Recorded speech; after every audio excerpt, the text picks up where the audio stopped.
are listening to Dante Harmon for Dante Harmony's podcast. I am excited this week. I have such a special guest. I can't wait to introduce her to you and to the world.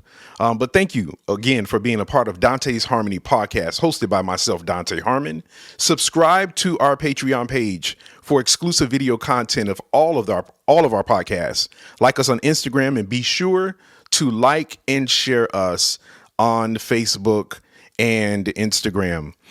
Be sure to also review us on iTunes. Those algorithms mean everything to what we're doing in these creative worlds, okay?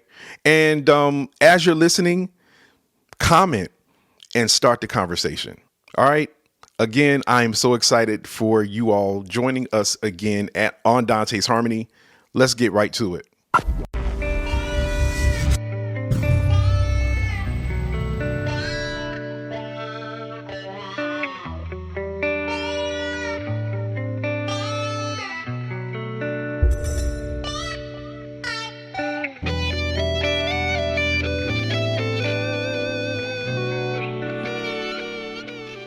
Good day, everybody. Again, this is Dante Harmon with Dante's Harmony podcast. I am so excited that you are joining us for yet another episode.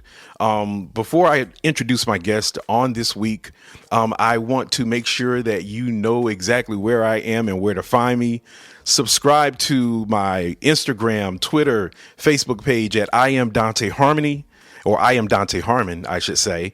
And visit me on my webpage at www.danteharmon.com. That's DANTEHARMON.com. This week, I am so excited. Growing up, you had your favorite artist. There are certain producers that you listen to. There are certain just certain things that, we were, as a church kid, I wasn't privy to listen to all type of music. Let's just keep it real. We weren't allowed to listen to pop and funk and just all of the stuff that all of my friends at school were listening to. So I had to, and being a musician and coming out of a musical, singing, preaching family, I had the privilege of listening to some very hot gospel artists.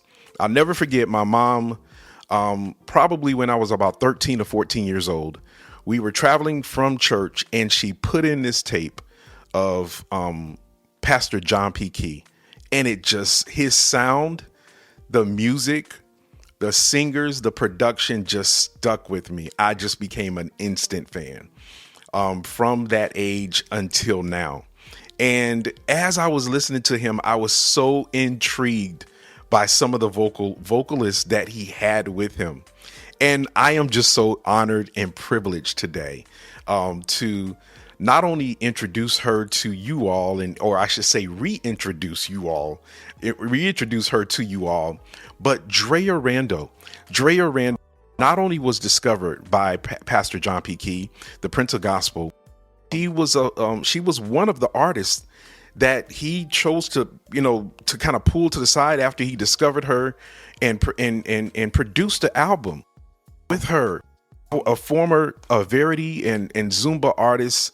I am just so excited to bring her to the forefront and reintroduce the world back to this amazing gift. Ladies and gentlemen, Drea Randle. How you doing, Drea? I'm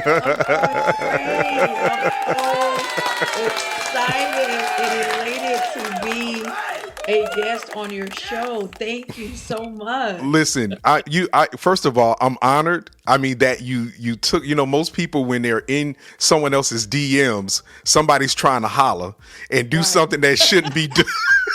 Can we keep it real? Right? So you were such an influence on that 90s sound and your singing and just everything that you did back then and even now was so phenomenal. And I was a fan. I was an instant fan. But just to be able to connect with you and you agree to this was such an honor. Thank you. Yeah, no problem. Thank you for having me. Absolutely. So let's amazing introduction. Hey, fit for a queen. Listen, you have really, like, my sister and I When we were kids, we listened to a lot of John P. Kee, and I was a huge fan, so they had to deal with it because I played all of his stuff. I mean, and I was the kid who like would open up the, at that time, the tape, because we come on, we was cassette tapes. Let's go. Yeah. I was opening up the cassette tapes and reading the credits. I wanted to know, like, who is that? Who's singing this? Right. So all of John P. Kee's albums I had, and there was just something amazing when I would hear you on a couple of the albums. I know what is the Strength album. So let's do this. Tell me when you started singing, or how did that happen? Oh my God. John P. Kee, Drea Randle.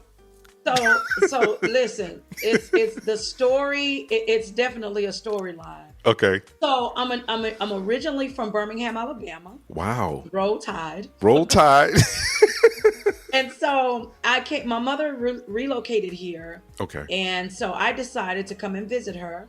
Okay. She said, why don't you come on out and visit? So I came. Mm-hmm. I was here the week that I was here. My mother, she's a musician and of course an evangelist, all of that good stuff. We're all PKs. Come on. So father is a pastor. So she had to play for a revival. And so she said, come on. Because I was like, I didn't know anybody. Okay. So I came to a revival with her. Mm-hmm. So then there was this prophet that was there, and he called me out and he prophesied to me, and he said, and so she mentioned, that's my daughter.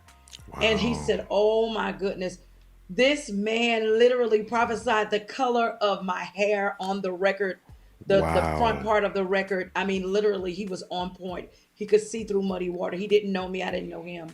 And he prophesied, he said, God is going to make your name great, not many days hence. He said he's going to connect you with someone major in the industry. I see a record. He said, I see a red, like burgundy hair and the outfit to match, all of it. Now, this was way before. So I'm going to say 2 weeks later, okay. I heard that John B. Kee was coming to town. So he was my absolute favorite. I grew up. I mean, who's not a John B. Kee? Right. So I went to the concert, me and my brother, because he was here visiting as well. Who we're going to talk about later. Eric Matthews. Matthews. So we were sitting in the audience, and I could remember, and anybody that knows John P. Kee knows that wherever he goes, he's going to bless, he's going to sow. That's right. Into the ministry, or, the place where he is. That's right. So he offered to take up an offering. And so my brother said, I dare you to go up there and tell him you want to sing for him. So, it was a joke. Wow. But, you he dared me. So I was like, okay. So I walked up, and they were, we were putting money in the plate, taking up the offering. I literally stopped the offering line. Stop. To whisper in his ear and told him I wanted to sing for him. He could not believe it. He was like, are you serious? You just gonna stop this offering line. Wow. So let me get this. Your brother, the Eric Matthews. Yes. Okay, who we will talk about a little bit later with his singing self. The Eric Matthews, he dares you to go up. I dare you. He said, as a matter of fact, I bet you $25 you won't do it. Wow. And so, again, this was a joke. Okay. This was just a dare. Okay. And so me being who I am, mm-hmm. I'm trying to not let him outdo me. Right. So I go up and I stop the offering line just to tell him that. I said, if I ever met you, I wanted to sing for you. And he just could not believe the boldness and the audacity. That you that's had. The word now. Right. That's trending. He's like, the audacity. The audacity. Really? So he looks over to his partner in crime, Sheila Lakin. Right. And goes, get her information. He said, meet me at the bus after the concert. Wow. So I'm looking like, whoa. So I run back. He's like, I did it. I said, he told me to meet him at the concert, meet him at the bus after the concert. Long story short, we get to the bus. Oh, everybody's bum rushing the bus. The bus is shaking, going back and forth, shaking.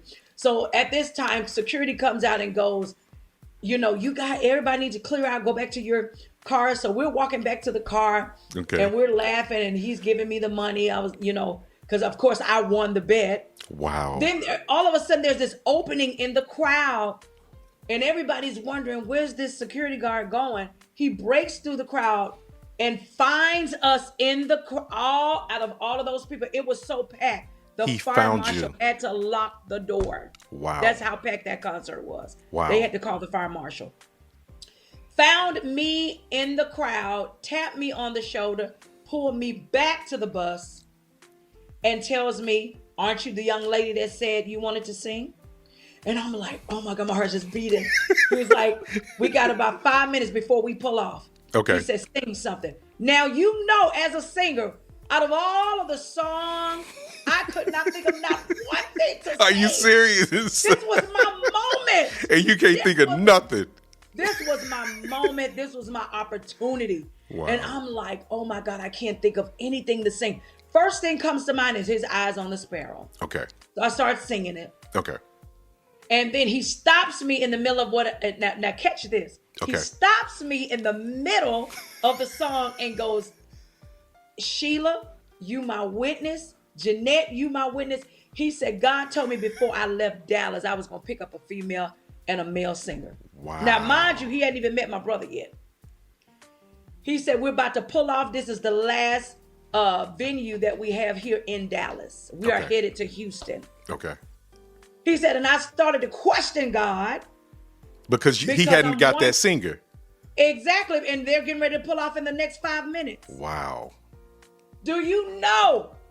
I call my brother. He comes up on the bus and he sings. Long story short, I end up leaving the concert, the bus, hugging my mother, telling everybody bye, and getting on the bus with him. Wow. And at that particular time, he was recording the VIP Music and Art Seminar Never Shall Forget album in Houston. That was the one where Yolanda Adams was there.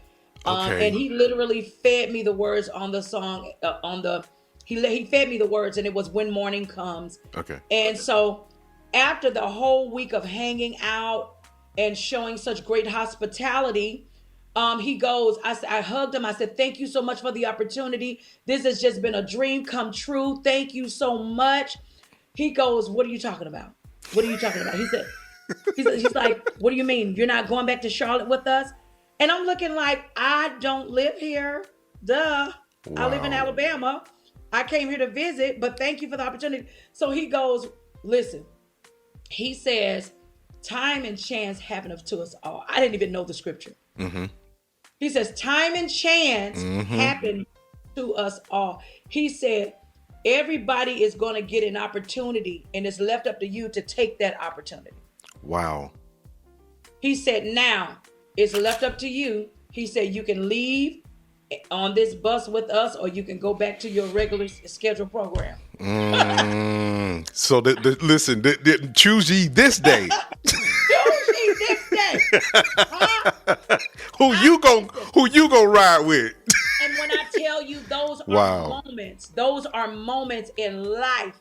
And we got to learn that when your moment comes, you got to maximize the moment. You got to get the maximum out of the moment. And I'm learning in life that life is really not about the destination. It's about the journey. It's about moments, moments of opportunity, moments of excitement, moments of just success, God opening doors to where you're able to get on stages and minister to people or speak to people, whatever it is that God has called you to do. Yeah. And so instead of me rushing, trying to get somewhere, I'm just enjoying the moment. Right. I'm just enjoying the moment. And so I took that moment and I said, you know what? I got to make a choice here. Wow. I got to make a choice. Either I'm going back to the life that I planned in my mind, or I'm going to step out on the boat. I'm going to jump off on the ledge. Come on, Peter. Come on, Peter. I'm going to fail. Come on, Peter. But my desire and my hunger for success had to be greater than my fear of failure. Wow. So I just kissed my mom goodbye, told everybody goodbye with the clothes on my back. And you rode out. And I rode out and I traveled, moved back to Charlotte. I was on tour. I had no idea. I met a lot of people. Experience. And I was like 18 at the time, maybe 18, 19, fresh out of high school. Okay. So, who gets this opportunity at this age? With John P. Kee. Who does that? Who? So I traveled with him, led a few songs, Okay. and when the Lord told me that my time was up, I'm like, what am I going to do now? And I had to obey the voice of God. I had to trust him because that was all I knew. That was all I knew. You said a lot. We're gonna come back to. I want to come back to that. But you said so much in what you've already stated. The one thing I caught is seizing the opportunity, because Yes. you seize. Although it was a dare, although your brother dared you, and that $25 that he had to pay you. Listen, you seized the opportunity. Yeah. And where we come into a situation as you ain't gonna do it, it's almost like a joke. Yeah. For somebody else, it was their blessing. It was John P. Kee's blessing to get you, and it was a blessing for you in disguise. And both parties didn't even know. It was almost, and you could tell it was orchestrated. Wow. You could tell it was orchestrated. So to us, it was just a dare. Right. But to him, it was confirmation of what God had spoken to him, and we had no clue. That's why it's so important. So important. Teach us. To not be afraid of Come failure or rejection. You just right. have to step out of the boat, Peter. That's right. Step out of the boat. Step out. It's crazy. It was scary because I didn't know if I was going to be laughed at, rejected, but you got to have that boldness. You got to have that boldness. And for those of you all that are listening to us, and you may not be familiar with John P. Kee and the way John P. Kee does things at his concerts, you have to experience a John P. Kee concert to understand how his concerts roll and how giving he is. And he makes up songs on the fly. And one of the things that John P. Kee does, he did then, was allow people who could sing opportunities to sing. He would sing a line of a song, and he would just call people out. If you can sing, or he'll tell a pastor, send me your best artist or send me your best vocalist. Bring them up here. Don't come up here if you can't sing. But I was watching an old clip from back in the 90s, and they were in it looked like a high school auditorium. And he had like 3 or 4 vocalists that were just lined up, and he had such a heart. He gave everybody a chance, but John P. Kee was just that guy, So to hear your story and to hear how this happened with you is just amazing. So you went through that whole process. You're traveling with him, and you said you got to a point where the traveling and everything was done. And what happened at that point? Or you were listening to God's voice as to what to do? Well, it came to a point where I knew that my time was coming to an end singing with New Life Community Choir. Okay. And so, because again, we go through seasons, right? And we have seasons and assignments. And so once assignments are complete, and once the season is over, then we have to move on to the next assignment. And so I had gotten so comfortable with just being there and the way that my life was at that point to where I didn't know what was next, but I had to obey the voice of the Lord, not knowing what was next, just as Abraham had to. That's right. I mean, he didn't tell me, oh, he's going to sign you or, what's next. He just told me that your time is up. So I'm like, well, now what am I going to do now? Wow. So I came back to Texas and made Texas my home state. Okay. And so a couple of days, I'm going to say 3 days later, okay, he called and said, I want to sign you too. Wow. So on the third day. On the third day, listen. Watch it. I get up and dance. Don't play. Baby, it's something about the third day. On the third, he got up. 3 days later. With all powerful. This is so prophetic. Wow. Oh my God, this is so prophetic. And I didn't even really think about that until you just highlighted it. 3 days later. 3 days later. Wow. 3 days later. 3 days later. That is. But this is all prophetic because the prophet had already spoke He did. What's getting ready that you're about to tell us about. He did. The album cover and all of these opportunities that you were going to get, but it would have never happened without the dare. It would have never happened with. Come on. That's good. That's good. It would have never happened without the dare. Oh my That's God. amazing. Do you know how encouraging that is? Listen. I don't know. And for those of you that are listening now, I dare you. I dare you to write that book. Come on. I dare you to finish that record. Come on. I double dog dare you to apply for that position. Do it. I'm telling you, the enemy wants to keep you complacent and stuck right where you are. But again, your hunger has to be greater for success than your fear of failure. That's right. I mean, we don't know unless we try. That's right. I mean, I think the hardest part is actually getting up doing it. Right. That's the hardest. I never thought in a million years that it would happen. I didn't. Wow. I mean, there's a trillion people in the world right. that are way gifted than I am. Really? You know? But you know, so it's really not about how gifted you are. Mm-hmm. It's about the plan and the purpose that God has for your life. That's so right. if he spoke it and he said it, honey, you don't worry about what you're not, what you don't have, or how great or inferior you feel over other people, whether they're more talented. Because believe you me, when I got there, I was an amateur, and I was on stage with, I mean, amazing singers like Isaac Lowell. I mean, all of these amazing singers that I felt like I wasn't even on their level vocally, but God said, so apparently he wanted me there if I was there. Wow. He opened the door and he made the way. And so it was left up to me to embrace it and to walk. And I'm not going to lie. I don't know who this will help, but you go through stages sometimes when you do come to that place where you might be a little intimidated or feeling like I'm not good enough. Yeah. Let me tell you, no one can beat you doing you. Nobody. Say that again. That is a tweetable. Doing you. You were, I mean, fearfully and wonderfully made. Come on.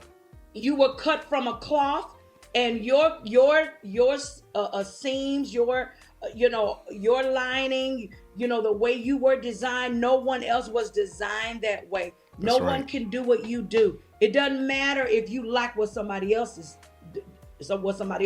Right. No one can do what you do. When I got comfortable with that, you know what? I'm just going to stay in my lane. That's it. And do what I know God has called me to do. You just helped a whole lot of people. Yeah. It's not about this. You say that, and I don't want to interrupt you. But you're saying so much. You're saying so much that needs to be said, because there's so many people that are out here and we're competing, and they're trying to do everything like someone else does it. They're trying to run trills and run circles, and they just won't do them. Right. They won't show up as themselves, the best of who they are, and just be you. Just be you. Just be you. Just be you. If you got a 90 sound, honey, rock that 90 Rock the 90. Come on. You don't have to do what nobody else is doing. You don't have to follow the herd. That's right. Bishop Jakes preached a message called "Don't follow the herd." Don't do what everybody else doing. Do you? Because guess what? Somebody needs what you have. That the way you give it. That's right. Only the way you give it. Only way you give it. This is so encouraging, and I am so glad you're saying what you're saying, and I say that from the perspective of being that young teenager, 18 years old, with a major artist during that time, just immediately going on the road, having to kiss, mom and family and everybody, dad and everybody goodbye, and just hitting and doing what you're supposed to do, doing what you were called to do. That wasn't an easy feat, but something that just came out of a joke. But look at the seriousness of how this came full circle for your life and in ministry. And there are a lot of people that are out here that are discouraged, that have that gift and they're discouraged about how their gift is manifesting, or they're questioning their gift. They're questioning, or is this what, God gave me? Yes. If this is what you do, do it. But that is so encouraging, because someone needed to hear what you had to say. And because it came from you, and it came from you in the way that it came from you, I believe that somebody's going to listen to this and they're going to think about what decision they're making at this very moment. And what you said to them is going to cause them to do something different. Right. Because I think it's needed. Even in this hour, it's needed. It is. We talk about the music industry, and I'm so glad you're here with me. My guest here, Drea Randle. My goodness, she already dropping gems. Y'all gonna have to go back and listen to this about 5 or 6 times, because she done gave about 12 messages already. So what I'm so eager to even go into more. So you're off tour. You decide to settle in Texas. And on the 3rd day, he calls you. It says, I want to sign you. I want to sign you. And here you are, just getting settled. And what happened? Well, the rest is history. I mean, I signed the record deal, and the record did really well. Yeah. Back then, things are different now. Back then, we had road managers and business managers, and most of the money was made just pretty much traveling. There was no streaming, none of that. Right. No social media, no Facebook, no Instagram, none of that. You had to sell units. You had to sell units. CDs. Tapes. And tapes. Yeah. So a lot has changed since then. Yeah. I learned so much. I had an amazing experience. Okay. And then even after that, I ended up going to the Potter's house. Wow. And I had gone through a divorce. I had gotten married and then went through a divorce. I was actually married to a pastor. And it was just such a major disaster. Yeah. And then I was so broken. I went to the Potter's house and I sat in the audience and I said, I don't even want to sing anymore. Wow. I lost all of my my ambition, my excitement, my passion. I mean, it was like something had died in me. Yeah. And I said, I don't want to do this anymore. I don't want to do it. If this is what goes along with this, I don't want it. I went in the audience. I went to the Potter's house, left that church, sat in the audience, didn't do anything, just got the word. And literally, when I tell you, every message was directly, it was like he was talking directly to me. One day, though, I was walking in the little vestibule area, and I saw the director of marketing, who was the director of marketing for the Verity's label, in the vestibule, and she noticed me, and she said, Drea, what are you doing here? Talk about being at the right place at the right time. Wow. Now keep in mind, I'm broken. I'm messed up. You ain't trying to do nothing. You don't want you barely going to church. I'm churched out. This no more. I just wanted to sit somewhere where I felt like nobody knew me, in a big mega church where I would just be tucked away. Nobody would notice who I am. Right. And it was working, at least I thought it was. But don't you know, God will come right where He will find you. Just like that security guard. He found me. Do you hear me? Wow. Director of marketing there, she just happened to be the director of marketing at the time for EMI, which was who did distribution at the time for Dexterity. EMI. Okay. She from there introduced me to Minister Steve Lawrence, who was a great influence. Yes. Then he introduced me to Bishop, and the rest. And here we go again. Wow. Here we go again. Time and chance happened to. So we went from a dare. So God opened the door from a dare, which was a joke, and we went from a dare to being broken. Wow. And making a decision saying, I'm not anymore. Right. And He came and found me and said, yes, you will. Wow. And the question to me was, can these dry bones live? What else can you do with me at this point? I have been publicly humiliated. I was a pastor's wife. I said, I don't, at this point, there's nothing left for me. Yeah. And he said, and I said, can these dry bones live? Wow. And honey, he found me in a dark place. In a broken place. In a broken place. Honey, put the people in position. Next thing you know, I'm on B.E.T singing It's Already Done. Wow. With my broken, busted up self. Trying to hide in the mega church. So hold on.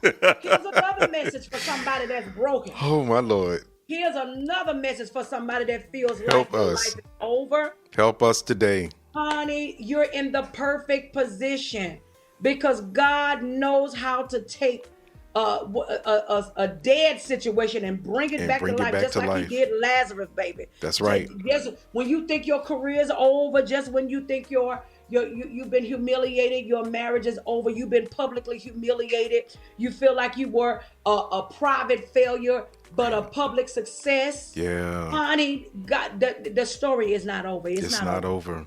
It ain't over. God has a way of literally preparing a table before in the presence. You're broken right now. You in the right place, because guess what? He about to prepare a table right in front of all your enemies. All of them. All of them about to look on TV and be like, "What?" Now, how she get from that? Is that Dante who was playing the steel guitar? Right. How he get? Hold on now. Exactly.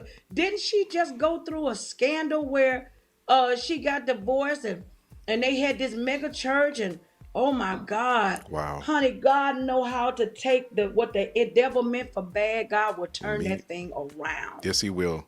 And I went from being broke, busted, and disgusted and pretty much had already thrown in the towel, sitting in the audience thinking I'm high and tucked away.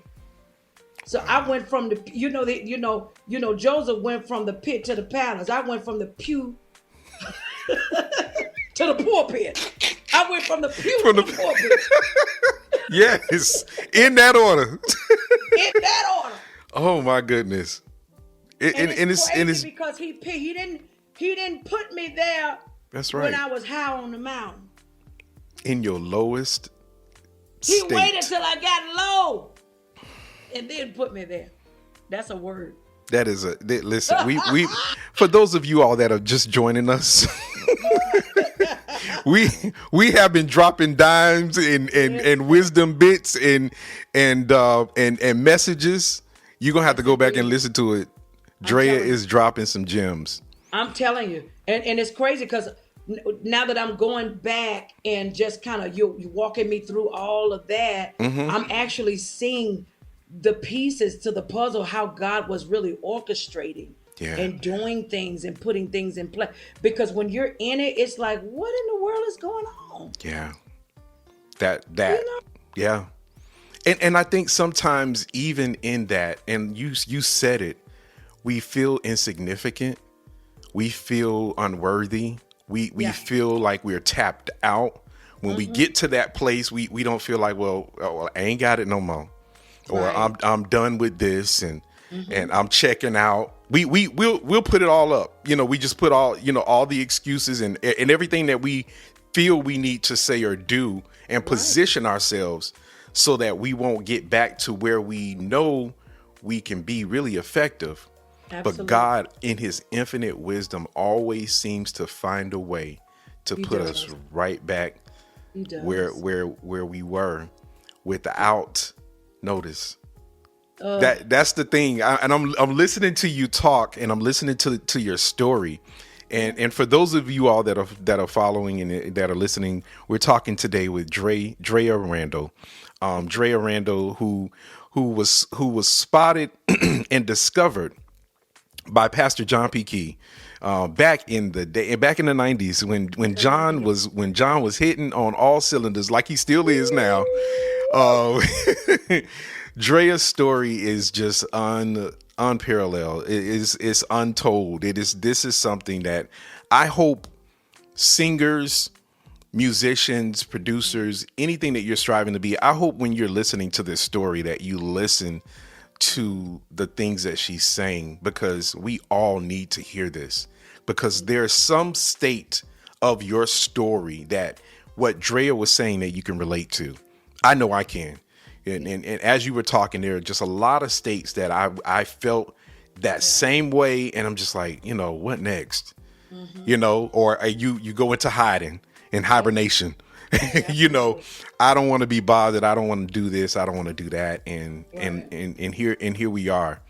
And I'm just there's a divineness in all of this, because even when I saw you on Instagram, I was like, that's Drea Randle. I was like, I had to look at the profile again. I was like, hold up. No, that's Drea. I went and looked you up. I was like, that's Drea Randle.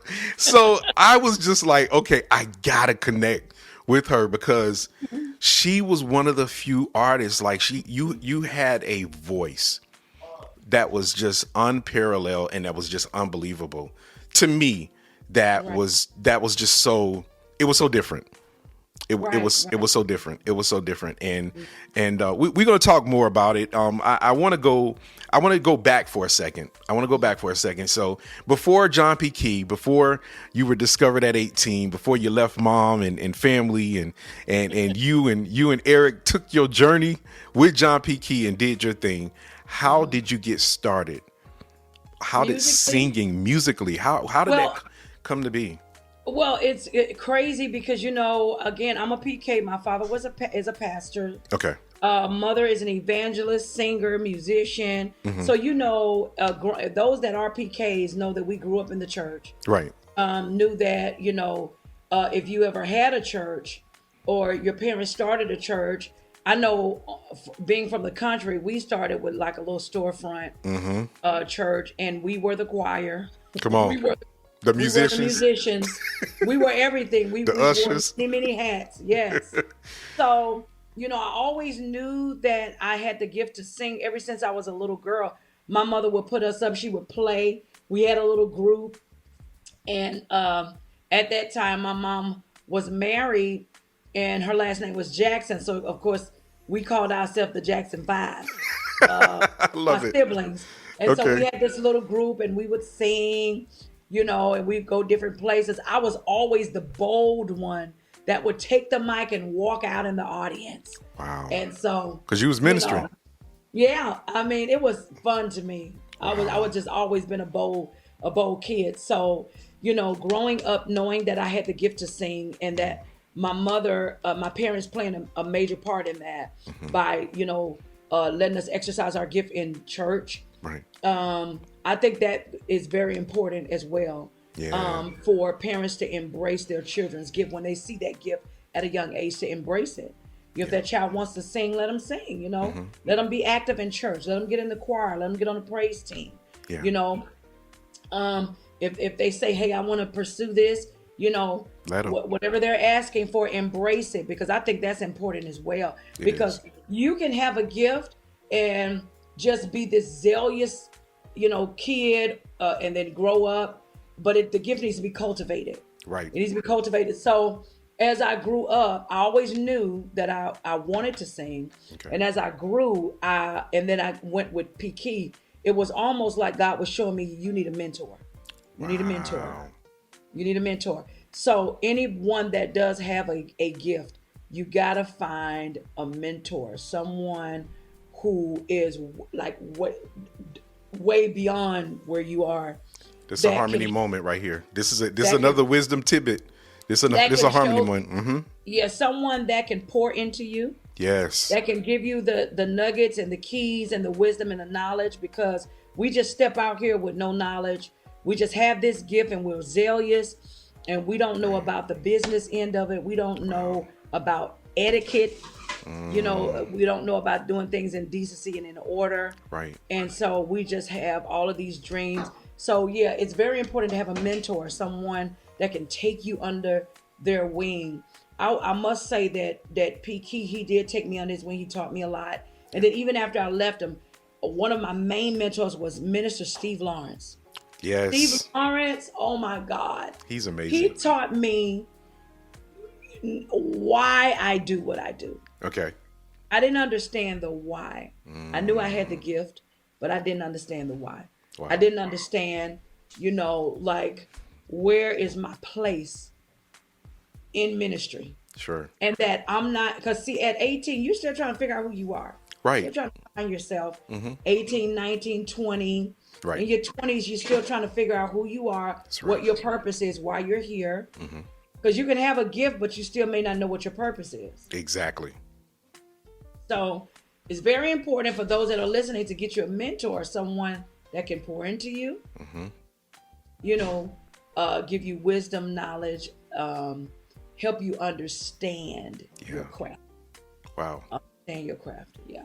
That's so important. I'm so glad you said that. I was going to ask you. Well, I probably will still ask you who were some of the other influences. I would say probably vocally. Yeah, come on, talk about it. So I know Steve Lawrence was. Let me tell you something. I grew up listening to the Clock Sisters. Yes.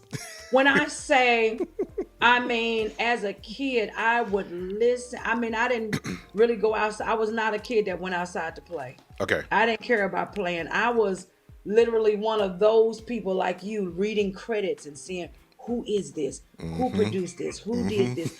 I was one of those kids, very inquisitive and very creative and very open-minded. And so I always felt like these women, these girls were way before their time. Yes, they had a different sound. Yes. Back then, it was like that wasn't the sound. It was, yeah.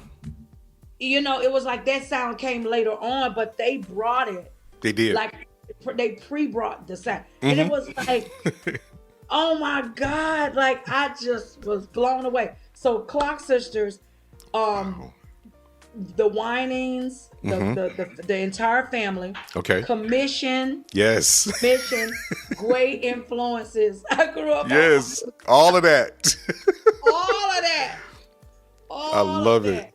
I even had my share of quartet groups like the Mighty Clouds of Joy. Come on.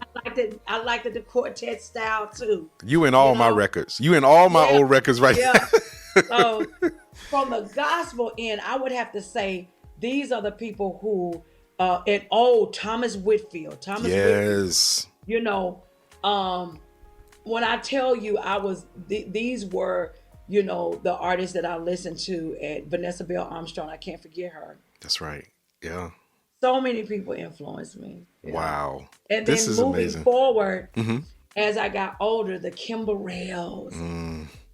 Come on. Come on.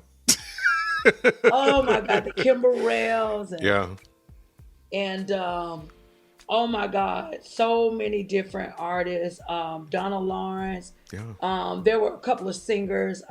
As a matter of fact, there was a young lady who was in the group that I met that, Kee had used a couple of times a few times. Her name is LaJune Thompson. LaJune Thompson. Oh yeah. So he kept telling me, "You sound like this girl. You sound like this girl." And when I met her, head blew off. I could not believe it. This girl was amazing. Shout out to LaJune Thompson and her husband Cedric. Cedric. Oh my goodness.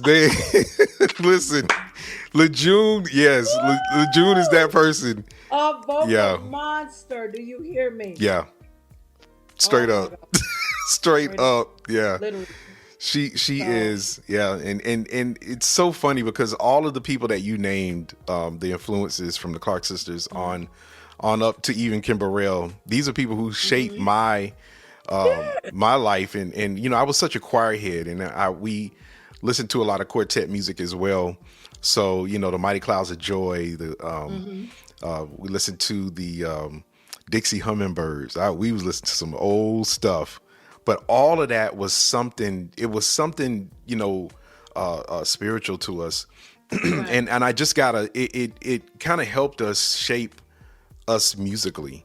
A lot of those old DJ Rogers. A lot of people don't know DJ Rogers. DJ Rogers wrote a lot for Hezekiah Walker, Right. And my dad had a lot of DJ Rogers albums.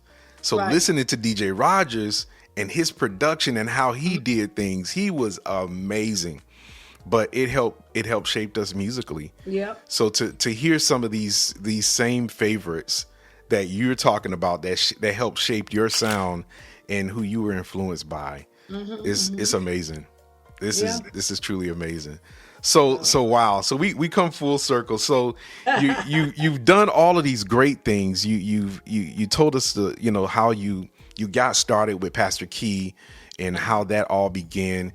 Just off the top of your head, some of the songs that you did vocals on that, and then I want to talk about your first album. Okay. So from P. Kee's albums, I mean, I came during the time Show Up was just booming. And so of course Strength, I led that. There's a song called When Morning Comes. That was my actual first. I remember that there with John P. Kee. Was that on the VIP album? It was on the VIP album. VIP because I think Eric. It was actually written for Tremaine Hawkins, wow. And she never used it, and so he just decided, say, you know what, I can hear you singing that. So it was crazy because it was you. Well, it was crazy because he coached the words to me, like literally on stage while they were recording. Are you serious? Like he was telling me the words right then, and I'm like, and you just singing it. Yes, that's crazy. Wow. So when he produced my solo record, which was entitled Ooo-Wee in '99, yes, I was really, it was a dream come true. I was able to do a whole record. I mean, who gets the opportunity to? And all of the songs were written. He wrote every last song. He put up a recent post, I'm gonna say about a year or some months ago, maybe last year, where he was saying that a lot of people were like, "Oh, P. Kee's looking for you." He was saying that there was a young lady that I worked with years ago, and she would literally, whatever I threw at her, she would throw it right back at me, exactly the way. He said I could just mimic anything he wanted. I didn't know I had that capability. Yes. I was so young then and naive. I really didn't know the level of the gift that God had given me. God had given. And I'm glad I didn't, because it kept me humble. Yeah. Being, just this country girl who just loved to sing, loved music. It was never about the limelight for me. I was just this country girl, naive, that just loved the Lord and loved to sing. And just love to sing. Yeah. Wow. I was so oblivious to what all was going on in the industry, the things that you hear, know? Right. So, and that's a good thing because it kept you grounded. It kept you focused, and you made the main thing the main thing. You just wanted to sing. That's all I wanted to do. Wow. But I did learn literally that it has to be more than that. You gotta educate yourself. Yes, you do. To know the music industry, or else, unfortunately, there's some snakes out there that will try to take advantage of you. Yes, it is. And I don't care how much you speak in tongue and pray. Come on. You have to know the business, and you have to handle your businesses. Now, I don't know if we can iterate that or reiterate that enough, that there is the ministry side, but there is the business side. And so many artists, so many musicians, so many producers forget that. We are so caught up in just the music, the beats, the whatever we're doing, that we forget the business. And there's so many things, the record industry, Drea, since the 90s is just drastically changed because you don't have you don't have the actual record companies like we used to have back then, and how we would sell albums or go on tour. The same things are going on now, but like you said, then we didn't have streaming like we have now. So everything now is changed because they're, as an independent, both of us are now as independent, musicians. Probably under, I don't know if I'm sure you have your own record label or you have your own production company.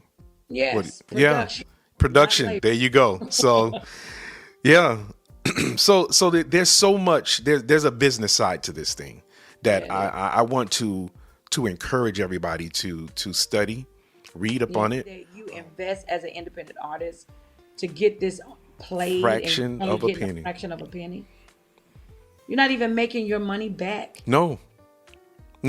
And when you are doing this, if you don't have the influence, or if you're not doing something crazy to try to make something go viral, because a lot of people are doing things just to create this hype, just to sell stuff. See, nobody really wants you nowadays unless you are viral. Come on. You have to have a lot of followers. And the only way to keep people's attention is through drama. Come on. Nonsense. Through drama. I mean, honestly, the message of Christ is not even popular anymore. So you almost have to kind of compromise or do something just off the wall for attention. Just get a bunch of, just to be noticed, or just for attention, or just for some clout. And the crazy part about it is that we shouldn't be seeking attention anyway. Yeah. Because the attention should be on Christ, but it's still, that's the type of world that we're living in. Yeah. That's without saying. This is so good. I am so excited to be talking to Drea Randle today. Here we are, and she's given us so much about her story and how she got here. Mm-hmm. And just recently you just recorded a single that was just put out a couple weeks ago. Congratulations. Thank you. I'm so excited. I went and downloaded it.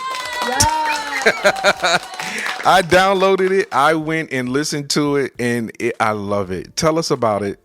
Tell us about your new single. When I tell you it was so we all just came through this pandemic, mm-hmm. and it's something we've never experienced before. Yeah. It literally had the world completely shut down, but so many emotions was going on during the time, and it affected a lot of people. Yeah. And it's still affecting us, not just the church, but the entire world. Yes. And I feel that it was necessary. There were a lot of things that were birthed inside of me just being in isolation. Isolation is not a bad place to be in. No. It's a place where you can really be quiet and hear the voice of God. Yeah. And so this song was birthed during that time. I began to think about just the world and how wicked it is. Mm-hmm. And even some of the things that I've done and how we struggle, even as Christians, to do what's right. Yeah. When you think of that saying, you think, I think of just like a little kid who's a bully, and he's bullying some little helpless other kid mm-hmm. that might, have some type of handicap or mental condition. The right thing to do is not to bully the child. That's right. But to go even a little further, when you think about just some of the things that we battle with and struggle with. Yeah. Some of them are battles, and some of them we willfully do because we understand that there's no good thing that dwells in the flesh. That's right. This song was birthed just out of a one-on-one conversation, or shall I say, a really looking within myself, like looking at myself. I was looking in the mirror one day, mm-hmm. and I was like, I understand what the Bible says about, when I will to do good, evil is always present. Right. But I would literally just be struggling with some things that I just didn't talk to anyone about. Right. But God. And I went into this deep place where this cry came out, because at the end of the day, I was like, God, I just want to please you. Mm. And I know we've all said that, but we really, when we at that point, we really. It's a sincere. Yes. Yeah. And we just constantly keep messing up, just like a kid in school. Mm-hmm. Yeah. you doing good this week, and oh, you just, now you done fell off, but I'm like, God, I just wanted to I just want to do what's do right. what's So right. it was, it's a universal message for the entire world. It ain't for the church. It's for the world. For the world. Do because at what's the end right. of the day, if any one of us, all of us have a conscience. That's right. And even when those that do wrong, I'm pretty sure at some point when you slow down, you get by yourself, you're going to think, God, I didn't do that. That was wrong. Right. So it's not a clarion call or a song to judge. Right. You know what I mean? It's yes. It's not a call to judge. It's a self-introspect. It is. It's a look into you. It is. Song. Yeah. That's exactly what it is. And and I think that any time that you can look within yourself and you want to be better, you want to do better. I don't care if it means that I want to be a better mother, a better wife, a better sibling, a better employee. I mean, it can apply to any area of your life. It's, to me, it's always about progression. Again, not a destination, not being perfect, because God is not looking for perfection. He's looking for availability. That's right. And so when you become honest with yourself and you say, I admit, I know I've got flaws, but I want to do better. I want to be better. Yeah. And I'm going to strive every day to do that. Some days my struggle may have me around the neck, and some days I may have it around the neck. Right. That's what a struggle is. But at the end of the day, God knows and searches the heart of a man. That's right. And here's another nugget. I want to encourage somebody, because I felt like I really wasn't fit to be in certain on certain stages. Wow. I oftentimes speak. I am a evangelist. I do speak. Yes. And when I can hear it. When God called me, yes, to do it, I didn't want to do it. I sure didn't. And I don't even really like having a title, because I'm not wrapped up into titles. Yeah. But I felt like, I'm not on that level yet. Right. But then God had to check me on that, because he's like, first of all, he's placed his treasure into this earthen vessel, which is faulty. That's right. He chose to do that. And it doesn't mean that I gotta get to a certain level or be a certain way. Right. Because he already knew what he was placing his perfection in, his spirit in. That's right. So I said, you know what? When I figured out that, hey, God in his infinite wisdom chose to place his spirit in his hand and breathe the breath of life into the dirt. Yeah. Yes. Not a proper dirt. When people think about dirt, they think, oh, it's contaminated. Let dirt get on something. We got to go. Let it get on some clothes. We got to go change our clothes. Let it get into food. Oh, it's contaminated. Throw it away. Dirt is not popular. Right. Oh, but you know what I found out about dirt? There's a flip side to dirt, baby. Come on. Things cannot grow unless it's in the dirt. Because I'm thinking dirt is dirty. Dirt can get on something and mess something up, Wow. But honey, there's a flip side to this thing.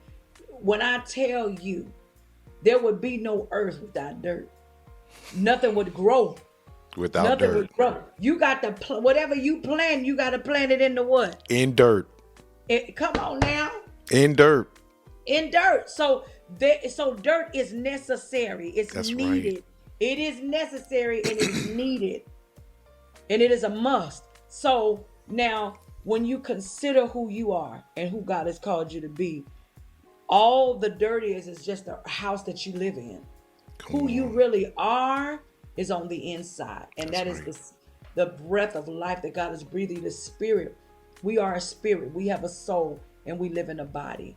And when we allow the Holy Spirit to come in, transform us. I'm not saying that you're just going to be this person who never messes up ever. Right. What I am saying is that the Comforter, the Holy Spirit, baby, will lead and guide you into all truth. Yes, see, because what we were taught is that when we get saved, oh, honey, I'm perfect. Right. We're there. We've arrived. Right. No, you haven't. You just getting started. You just get started. What we were given is a comforter. We needed the help. We needed the help. Yeah. We couldn't do it by ourselves. We needed the help. So I want to encourage anyone who's listening, who do have struggles, who do have downfalls and feel like I'm not worthy. I don't think that this is what I need to be doing because, I mean, I smoke weed. I mean, I drink. I mean, you know what I'm saying? I still kind of fornicate. Honey, don't let that stop you from doing what God has called you to do. That's right. Don't and I'm gonna tell you something. I may get thrown under the bus for this, but I keeps it real. Keep it real. I keeps it real because at the end of the day, none of us are perfect. We have struggles. Yeah. And we're not gonna paint this image like we just got it all together because that's not helping anyone. No, it's not. That's not helping anyone. You need to understand that I'm human just like you are, and I have struggles just like you are. Yeah. But I do understand that there's nothing I can do.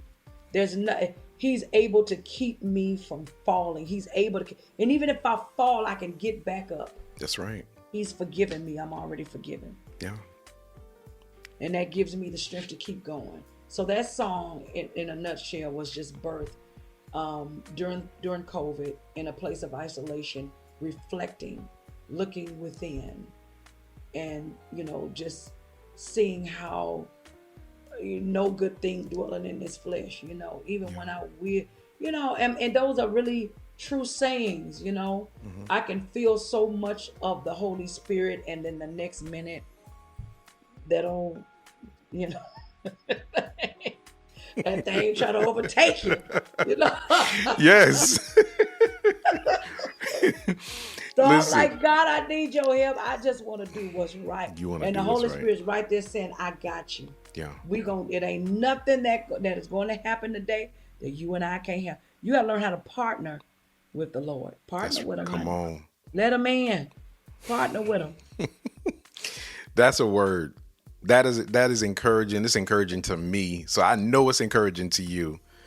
Yes. This is so. I don't even know how to thank you enough for all of what you've just contributed to this. And listen, for those of you all that are listening, I am admonishing you all right now at this very moment to whatever platform that you buy and that you stream or that you listen to music.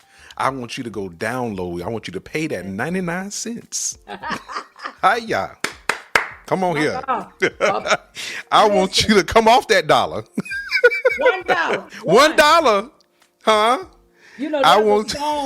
There's a blues song, these last $2. It ain't even $2, it's $1. $1. $1. And I want y'all to find Drea, DREA, Drea Randle. And y'all go look up Do What's Right. Do what's right. Do what's right. And I want you to download it. Once you download it, then you can go stream it. Stream it as much as you want to. Right. When you get in those dire straits and you struggling, pop that song on and just let it repeat. Come on. Put it on repeat. Put it on repeat until it get all up in your sanctified. It's got a nice hook to it, and I love it. I love it. I love it so much. Dre, I don't know how to say thank you enough. We probably could talk a whole nother hour.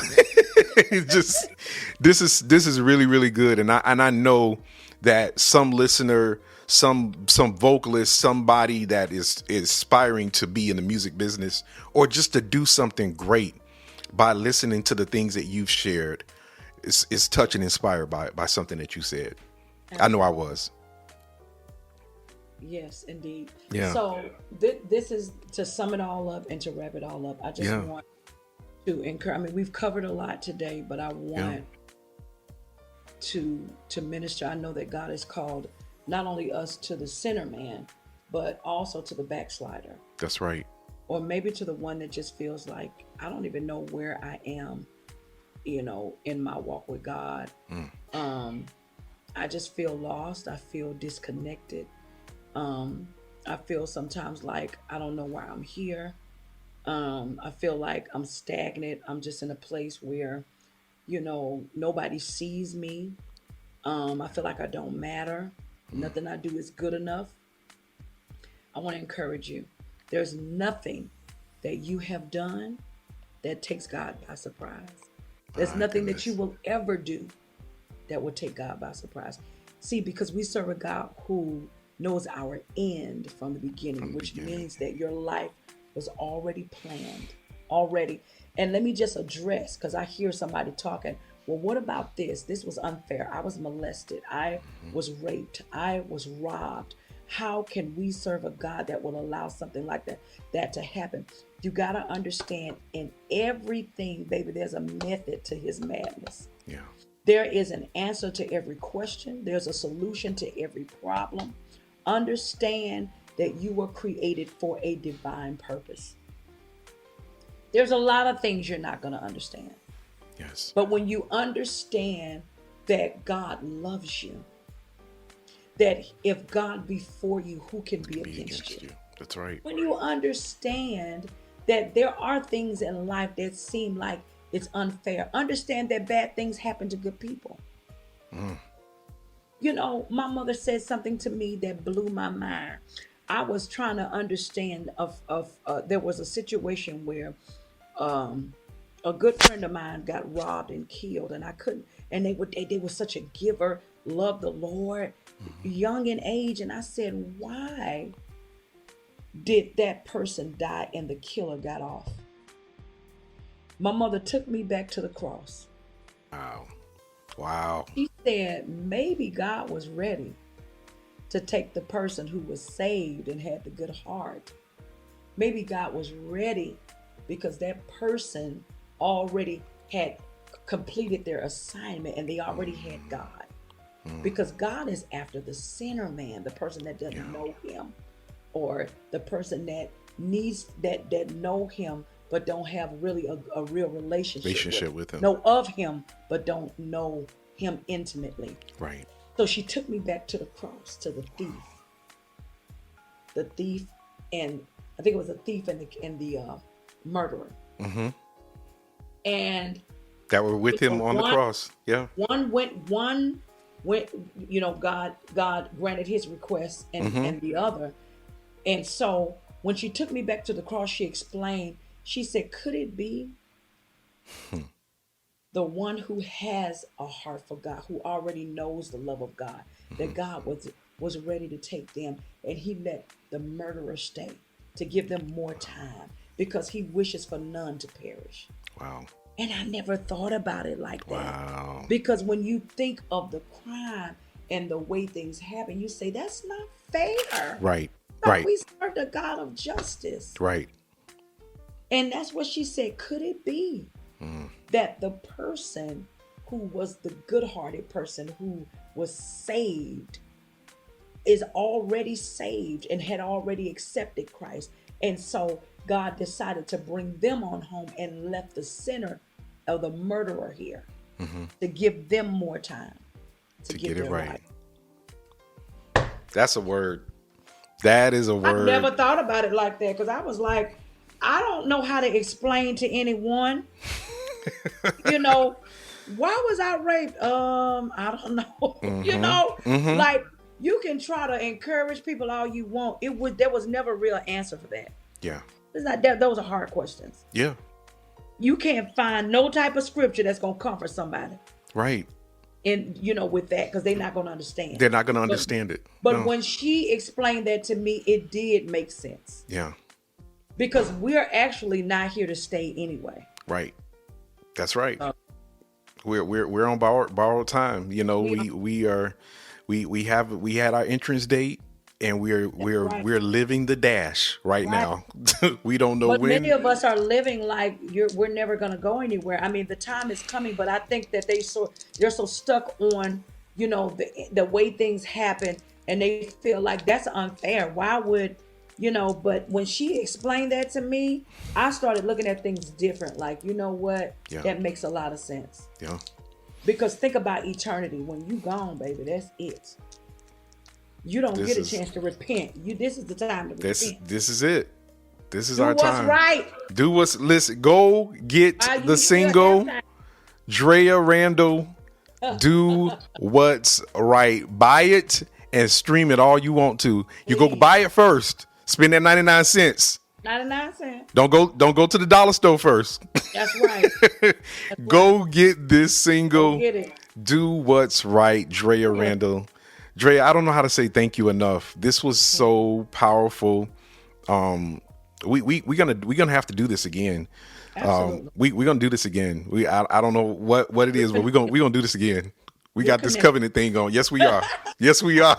Yes, we are. Thank you so much for having me. Absolutely. And for those of you all that are listening, again, make sure you go and download. Look her up, Drea Randle.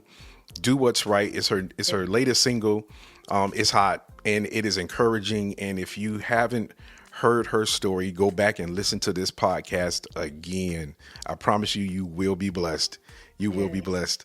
So again, I am so grateful for Drea Randle and for just doing the interview. You've dropped so much wisdom, so many teachable moments. I mean, I am just gonna have a ball going back listening to this myself because there's so much in here. And I know somebody's going to be touched. And it's so funny. I always end my show, and I'm going to end my show. You stay there. We're going to talk a little bit after this. But I always end my show in something that you said. You talked about the seed and how it's in dirt. And I did a teaching. I did a teaching on that. And this is a book that I'm actually working on right now. And this is how I end my show. Remember that trees don't eat their fruit. Remember, trees don't eat their fruit. Yes. Thank y'all for joining us. Moved to Africa, him and his family to Gambia. Okay. And he said the Lord had told him to go there because he was pastoring here. Wow. And he said the Lord told him to go there. He's there. He's gotten a restaurant on a beach. He's bought land. And he's doing really well out there. We talk pretty often. We actually talked today. Okay. Is he still singing? Well, he says that, over there you have to kind of establish your own businesses and stuff like that. Okay. In order to survive. Wow. So he had to get the restaurant up and running. Okay. And so he said he was going to start a school of music over there. Wow. This podcast is being brought to you by B Apparel. B Apparel is a streetwear brand that is on a mission to remind, empower, and mobilize a generation to be who they were created to be. Be Apparel. For more information, go to www.beapparelbrand.com. That's BEAPPARELBRAND.com. Use the code HARMON21 at checkout for an extra 10% discount. Again, that's HARMON21 at checkout for an extra 10% discount.